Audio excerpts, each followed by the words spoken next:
You want to forget about resolutions and think more about goals and review.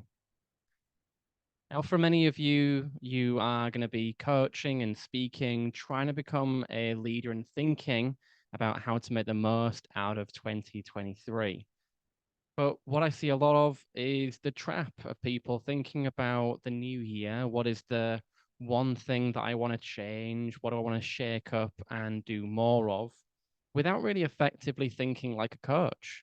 A lot of coaches are really good at helping other people with their goals, their plans, and organizing, but they can be hypocrites and they struggle with their own goals.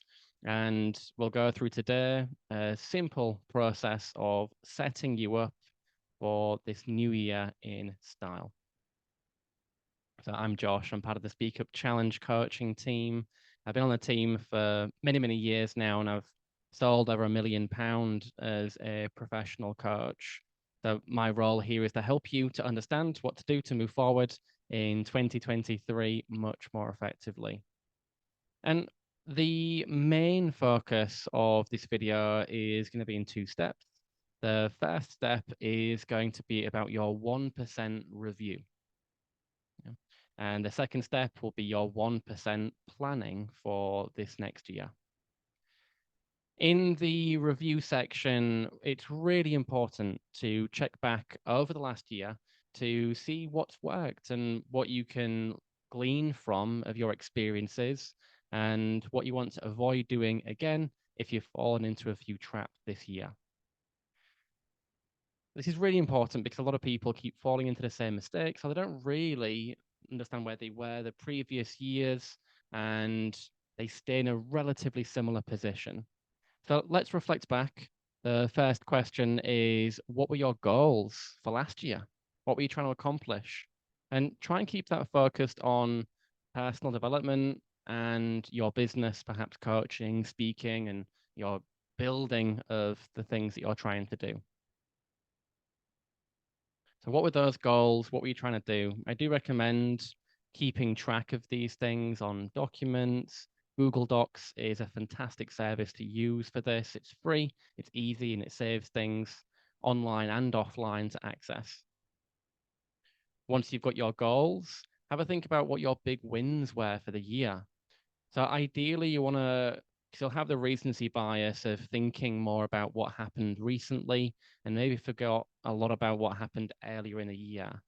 So let's go back month by month and think in January of last year, what were some big wins? What happened last year? Maybe check over a diary or a journal or even some emails just to see what was happening in a year. And this is where it's really helpful to have documentation throughout the year so you can check back and break down what were your big wins throughout the year and be generous to yourself. If you've grown, if you've changed in some shape or form, that's going to be a win. So maybe you're not making £1 million for the coaching or speaking just yet, but if you've made some improvements along the way, that would class as a win. And the third and final question for the review section would be, what were some things that you did not achieve and why? So things that you didn't manage to achieve and why didn't you? So challenges, hurdles, and difficulties. In this section, ensure that you take responsibility. So rather than making it something that was out of your control, like I didn't have the time, or I don't have enough money to get started, or nobody is looking for a speaker or a coach right now. All of those things are untrue. Not enough time is perhaps a lack of prioritization.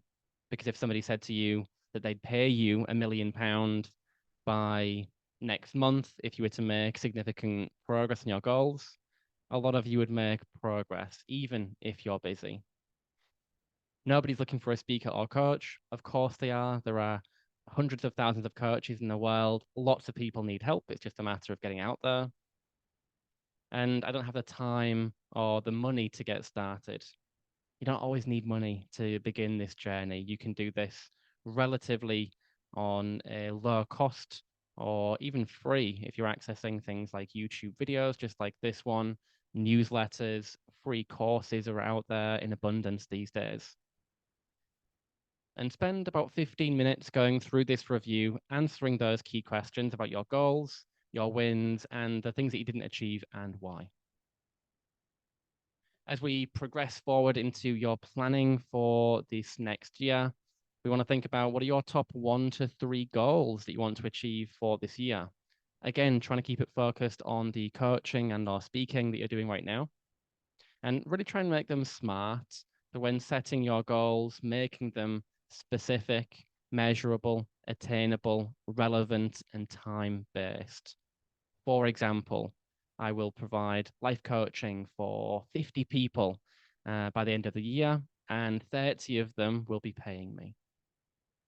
Measurable could be I will earn a minimum of £10,000 this year for my coaching and speaking work. Attainable, because I'm new, this allows me to get some free coaching under my belt, build confidence, and then start getting paid work after a few months. And time-based, I'll do this by December 31st of this year. And that gives you a really nice attainment to work towards and a lot of clarity around what you want to achieve. And we're avoiding things like, I want to become more confident, or I want to become better or well known, because those things are so often quite hard to understand on a tangibility level. As a result of your yearly goals, what do you want to then bring forward to this month in January? What do you want to achieve? That'll help you to get towards those goals. This would be the means goals to the end, the means to the end. What are your regular weekly actions in January to help you to get there? How can you ensure that you don't fall into the same limiting mindset, or perhaps getting distracted with similar things that let you down last year? Now, we're only human. Hiccups happen, bumps along the road happen, but it's how you stay consistent over the long term that really matters. And what personal development are you going to do each week or each month to help you to grow, whether it's by reading, listening to podcasts, TED Talks, getting some coaching, taking on some courses? What are you going to get yourself around to enhance your personal development?